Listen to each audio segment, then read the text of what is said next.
Painted, painless learning. દાખલા number 12. આ દાખલો સાવ ઈઝી.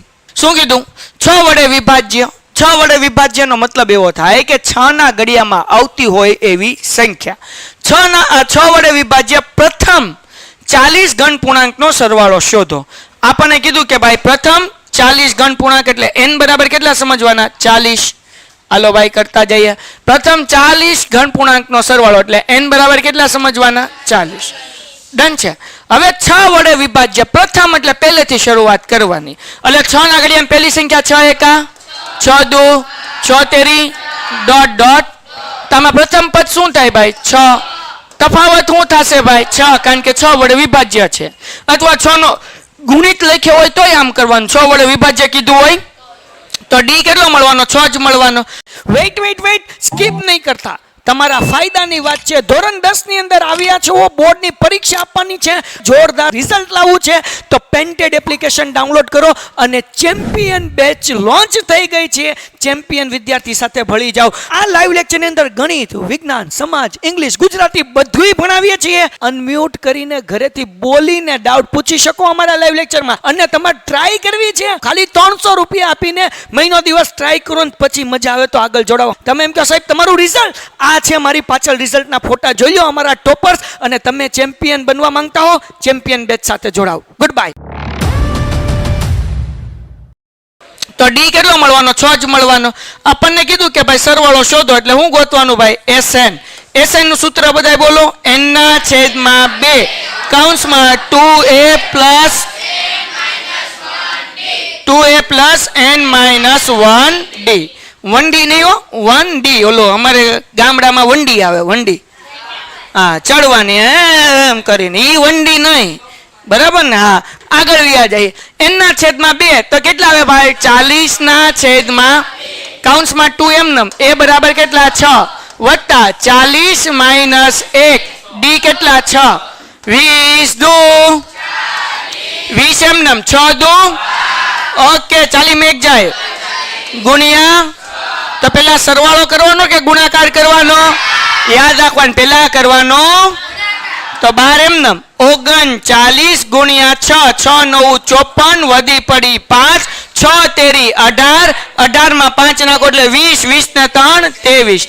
એટલે કેટલો જવાબ આવ્યો ભાઈ? 234. 234 માં 12 નાખો 34 ને 2 36 36 10 46. તો અહીંયા 20 ગુણ્યા 246. આ બે નો ગુણાકાર કરો એટલે દાખલો થઈ ગયો. ગુણાકાર મને આવડતો છે પણ તમારે કરવાનો છે. હું કરીશ. શું જવાબ આવે? તમે લોકો તો કરી શકો, તમે ઘરે બેઠા કરો, ઝડપથી ચેટિંગમાં લખો અને તમે બધા સ્ક્રીનશોટ પાડો તો સ્ક્રીનશોટ પાડી લો. દાખલા નંબર 8. હું કીધું તો કે ભાઈ 8 ના પ્રથમ 15 ગુણિતનો સરવાળો. ઓલામાં 6 નો આમાં હું હતું 6 વડે વિભાજ્ય. વિભાજ્ય કે ગુણિત કે બહુ ચિંતા કરવાની. તો 8 નો ઘડિયો લખવાનો. બોલો 8 એકા 8 દુ 16 8 તેરી 24 ડોટ ડોટ. કેટલા પદો? પાદો નહીં ભાઈ, પદો. બરાબર. તો n બરાબર કેટલા? 15. તો જેમ ઓલો દાખલો કર્યો એમ કરવાનું. બોલો પ્રથમ પદ શું છે? 5. કેટલું? 8 છે. ઓકે 8 નો ગુણિત છે એટલે પ્રથમ પદે 8 હોય અને તફાવત કેટલો હોય? 8. SN નું સૂત્ર SN બરાબર n ના છેદમાં 2 કૌંસમાં 2a 1d. હાલો આગળ વ્યા જઈએ. 15 ના છેદમાં 2 કૌંસમાં 2m એ બરાબર 8. અહીંયા 15 માઇનસ 1 d ની જગ્યાએ હાલો આ કઈ છેદ હમણાં ઉડે સાહેબ. 15 ભાગ્યા 2 એટલે પોઈન્ટમાં 7.5 લખાય, દોઢું ન થવાય. કાંઈ લખાય અહીંયા હમણાં સાદું રૂપ આપો એટલે આગળ છેદ ઉડી જાય. બરાબર. હાલો 8 દુ 15 માં લે જાય તો એને ગુણ્યા. હાલો ભાઈ 15 ના છેદમાં 16 એમ 14 8. અમને શું ખબર? હા 14 8 56. વાહ વાહ વાહ વાહ બેન વાહ. 1 ને 12 થાય. કેટલા થાય? જવાબ બાકી બુદ્ધિ વાપરવાની. 14 દુ 28 28 દુ 56 56 દુ 112 એમ કરી નાખવાના. કાંઈ નહીં, તમારે એવું કાંઈ નહીં કરવાનું. ન આવડે ને તો 14 ગુણ્યા 8 કરી નાખવાનું, બરાબર. પણ ભૂલમાં 56 લખવાના, નકર 56 થઈ જાય આપણું. હાલો આગળ વ્યા જઈએ. 15/2 એકો 12 માં 6 નાખો એટલે એકો 18 અને એમાં 10 નાખો એટલે 128. હવે 2 હારે છેદ ઉડે ને? કેમ ઉડે? 2 છક 12, 2 ચોક. તો જવાબ કેટલો આવે ભાઈ? તો કે SN બરાબર 15 ગુણ્યા આ બેનો ગુણાકાર કરો એટલે દાખલો થઈ ગયો, ડન થઈ ગયું. શું જવાબ આવે છે કોમેન્ટમાં લખો. હાલો ફટાફટ. હાલો એના પછી દાખલી શું કીધું? 0 અને 50 વચ્ચેના અયુગ્મ પૂર્ણાંકોનો થલવાલો કલો. અયુગ્મ એટલે બેકી કે એકી? તો અયુગ્મમાં અ આવે ને એકીમાં અ આવે એટલે યાદ રાખવાનું અયુગ્મ એટલે. તો 0 થી 50 વચ્ચે અયુગ્મ સંખ્યા કેટલી? 1 3 7. બાબા હવે લખવા નહીં જાવું. છેલ્લી સંખ્યા કઈ આવશે? 49, કારણ કે 50 તો થઈ જાય બેકી. તો હવે આનો સરવાળો ગોતવા માટે પહેલા n ગોતવો પડે. સાહેબ અમને ખબર છે કે પછી થાય એમ, તો એવું કહેવાનું નહીં, n ગોતીને ગોતવાનું, બરાબર. હાલો પ્રથમ પદ હું ભાઈ 1, સામાન્ય તફાવત તો કે ભાઈ 3 - 1 બરાબર 2. પછી અંતિમ પદ an બરાબર કેવા 50? ખાલી 50 નહીં, 49. તો an નું સૂત્ર મૂકીને આપણે n ગોતી લઈએ. a plus n minus 1d. બોલો હું? હાલો a ની જગ્યાએ n માઇનસ 1 એમ નામ અને d કેટલા? આ 1 પ્લસ છે, આ બાજુ આવે તો 49 માઇનસ 1 બરાબર n માઇનસ 1 2 એમ નામ. 49 માંથી 1 જાય એટલે 2 છે દુના તાલ, આ બાજુ આવે તો બરાબર 2 દુ 2 ચોક એટલે 48 ભાગ્યા 2 કરો એટલે કેટલા આવે? 24. 24 માં આ 1 માઇનસ છે, આમ આવે તો બરાબર n. તો n બરાબર 25. હા કે ના? હવે આપણે ગોતી લઈએ આનો સરવાળો એટલે કે SN બરાબર n ના છેદમાં 2 કૌંસમાં 1d. એ સૂત્ર નહીં મૂકવાનું, મૂકો તોય વાંધો નથી. પણ આ દાખલામાં તમારી આગળ પ્રથમ પદ છે તો નાનું સૂત્ર મુકાય a પ્લસ an. ઓલું મોટું સૂત્ર મૂકશો તો જવાબ તો આવી જ જશે, એમાં કઈ ફેર પડે? પણ આ મૂકો તો ફટાફટ દાખલો પૂરો થાય, સમય ઘટે. હાલો n ના છેદમાં 2 એટલે 25 ના છેદમાં 2. a એટલે પ્રથમ પદ કેટલું? 1. અંતિમ પદ 49. 49 માં તમે 1 ઉમેરો એટલે કેટલા થાય? 25 ના છેદમાં 2 એમને મૂક્યા. 49 માં 1 નાખ્યા એટલે 50. 25 દુ 25 ગુણ્યા 25, 25 નો વર્ગ 600 ને દાખલો થઈ ગયો, ડન છે. હા 20 દાખલા છે. હાલો એના પછી દાખલો દાખલા 15. હવે આવી ગાડી અંદર. અહીંયાથી એવા દાખલા જે સ્ટાન્ડર્ડ મેથ્સ વાળાને 3 માર્ક્સના પૂછાશે અને લગભગ બેઝિક મેથ્સ વાળાને પૂછાય. પણ પૂછાય તો કઈ હું ના પાડવા જઈ શકું? એટલે કરી લેવાના, પણ લગભગ નહીં પૂછાય, બરાબર ને? હાલો આગળ વ્યા જાય. પણ સ્ટાન્ડર્ડ મેથ્સ વાળાને પૂછાય. હવે શું કીધું? નિર્માણ કામ માટે થયેલ કરારના નિશ્ચિત તારીખ કરતા વિલંબ પૂરો થતા કામ માટે નીચે પ્રમાણે દંડની જોગવાઈ છે. હે સાહેબ, આ કવિ કેવા શું માંગે છે? વરુણ અહીંયા ઊભી થા, ઊભો થા, બસ. આ છે દલાલ, એટલે મીન્સ કે કોન્ટ્રાક્ટર. શું છે આ? આનું નામ છે વરુણ કાકા. શું નામ છે? એ કઈ છોકરો થોડો હોય, કોન્ટ્રાક્ટર તો કાકા હોય ને. એટલે દાદા છે, દાદા સાહેબ વરુણ તાતા, એટલે એ કાકા. તમે કીધું વરુણભાઈ મારે એક મોટી જબરી સ્કૂલ બનાવી. સાહેબ બનાવી દો, જબરદસ્ત બનાવી દો.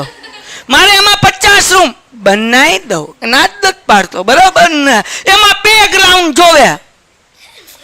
બોલ બનાવી દો, બરાબર. એમાં વોશરૂમ જોવે.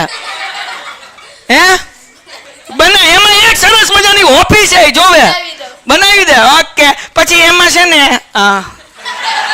2 બધુંય જોવે, બધુંય બની જાય, કઈ ચિંતા કરવાની જરૂર છે? કેટલા વર્ષ બનાવી દેહો? એમ નહીં, 4-5 વર્ષ તો તમારા છોકરા ને છોકરા થઈ જાય. લે હે તો ક્યારે બનાવી દેવા તમે? વરામાં એક પાકું, એક વરામાં. બરાબર. કેટલો ખર્ચો થાય? હે એમ નહીં, તમે આમ ચોખવટ થી કયો બાપા.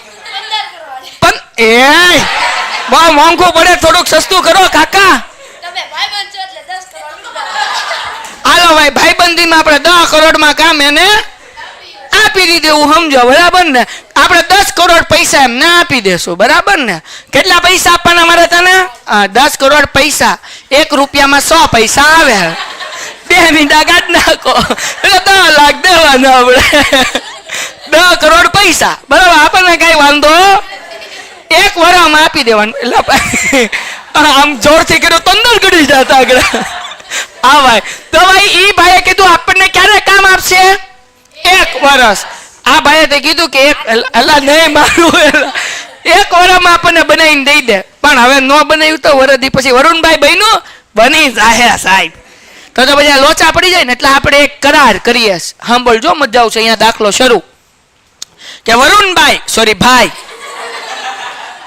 કે આવતા મહિને, આ કયો સપ્ટેમ્બર મહિનો હાલે ને, આવતા વર્ષે સપ્ટેમ્બર મહિનામાં તમારે 15 સપ્ટેમ્બર એક્ઝામ્પલ તરીકે 2024માં મને 10 લાખ રૂપિયામાં બિલ્ડિંગ બનાવીને દેવાનું, 10 કરોડ પૈસામાં. તમે કીધું એમાં, બરાબર? જો એમાં વિલંબ થયો, એટલે કે મોડું થયું, વિલંબ એટલે હું, તો હું 1 દિવસનો દંડ, પહેલા દિવસે 200 રૂપિયા દંડ લઈશ, બીજા રૂપિયા 250 રૂપિયા દંડ લઈશ, 3 દી મોડું થયું તો 300 રૂપિયા દંડ લઈશ. એટલે રોજ 50-50 રૂપિયા વધતો જાય. પહેલા દિવસ તો દંડ 200 રૂપિયા, બીજા દંડનો 250, ત્રીજા દિવસનો. હવે આ ભાઈ મને 30 દિવસ વિલંબ કરે, 1 મહિનો મોડું કરે. કેટલો? તો 30 દિવસના મારે એના પૈસા કાપવાના ને. તો હવે આપણે શું કરવું પડે? બેસી જાવ. તો અહીંયા સમાંતર શ્રેણી બની.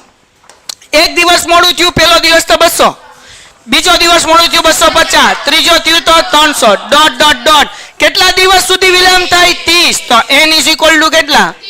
તો આ ભાઈને દંડના કેટલા ભરવા પડશે? તો હવે SN ગોતી લઈએ ભાઈ. આપણી આગળ SN નું સૂત્ર છે તે SN બરાબર n ના છેદમાં 2 કૌંસમાં 2a plus n minus 1. Okay, પ્રથમ પદ આપણી આગળ છે BD, અહીંયા ધ્યાન રાખ, 200. D 250 માંથી 200 જાય એટલે કેટલા વધે? 50. કેટલા વધે? n તો આપણી આગળ છે. કેટલા દિવસ વિલંબ થયો? 30 દિવસ. તો હાલો ભાઈ, 30 ના છેદમાં 2 કૌંસમાં 2m નામ a બરાબર 200 વત્તા અહીંયા શું કરવાનું? n માઇનસ 1 એટલે 30 માઇનસ d બરાબર કેટલા? બધાય જાગતા રહેજો. 15 દુ, અહીંયા 15 એમ નામ 200 ગુણ્યા 2 400, 30 માંથી 1 જાય 29 ગુણ્યા 50. હાલો, ડન થઈ ગયું. હા કે ના? આગળ વ્યા જઈએ. 15 એમ નામ એક નવી વસ્તુ શીખવાડું. 400 29 ગુણ્યા 50, તો ગુણાકાર નહીં કરવા જવાનું, સિમ્પલ 50 5 આરે ગુણાકાર કરવાનો કે 50 ગુણાકાર કરવાનો. એક શોર્ટકટ ટેકનિક. 29 ના અડધા કરી નાખવાના, તો 28 ના અડધા 14 થાય. 29 ના કેટલા થાય? 14.5. પણ પાછળ 0 છે એટલે શું કરવાનું? 1450. કેટલા કરી નાખવાના? તો આમ આવડે તો ફટાફટ થાય, બોર્ડમાં આપણો સમય બચે, બરાબર? બાકી ગુણાકાર કરો તોય મને વાંધો નથી. મેં શું કર્યા? 29 ના અડધા કર્યા 14.5, પણ ગુણ્યા મીન્સ કે 50 છે એટલે વાહે 0 મૂકી દેવાનું. એટલે કેટલા થાય? 1450. આમ આવડે તો ઠીક, બાકી દોઢું થવાનું નહીં. આગળ વ્યા જઈએ. હાલો ભાઈ, 15 એમ નામ કાઉન્સમાં 1450 400 નાખો 1850. તો 1850 ગુણ્યા કેટલા કરવાના ભાઈ? 15 કરી નાખીએ. 1850 ગુણ્યા 15, 0 એમ નામ 1 ગુણ્યા 0 એટલે 0, 5 એકા 5, 8 એકા 8, 1 એકા 1, 5 ગુણ્યા 0 55 25 વધી પડી 2, 8 પંચા 40 ને 2 42 વધી પડી 4, 5 એકા 5 ને 4 9, 0 5 7 8 ને 8 16 ને 17 વધી પડી 1 1 ને 1 2. એટલે આ ભાઈને દંડ થયો 27,750 રૂપિયાનો. કેટલાનો દંડ થયો? પછી મને વરદી મોડું આપે તોય આપણને કાંઈ વાંધો, કારણ કે રોજ પચાસ રૂપિયા વધતા જ જાય. એટલે જો વરદી મોડું થયું હોય તો ભાઈનો ઘૂઘરો નીકળી જાય. ઉલટા મારે એને ઓલા દેવાના હોય ને ઉલટા લેવાનું થાય. સમજાણું કે નહીં? એટલે જ્યારે પણ ફ્યુચરમાં તમે કામ કરો, આ એક વસ્તુ યાદ રાખવાની કે તમારું કામ કોઈ પણ વ્યક્તિ સમય પૂરું કરે એટલે તમારે ટાઈમ બાંધી રાખવાની. એમ કે 2 વર્ષ થાય તને 2 વર્ષ ને 1 મહિનો આપ્યો, ઈ કેન કરતા 1 મહિનો વધારે. કેટલા આપ્યા? 2 વર્ષ અને 1 મહિનો વધારે આપ્યો. હવે જો મોડું થયું તો હું દિવસના કે મહિનાના આટલો દંડ લઈશ. Painted, Painless Learning.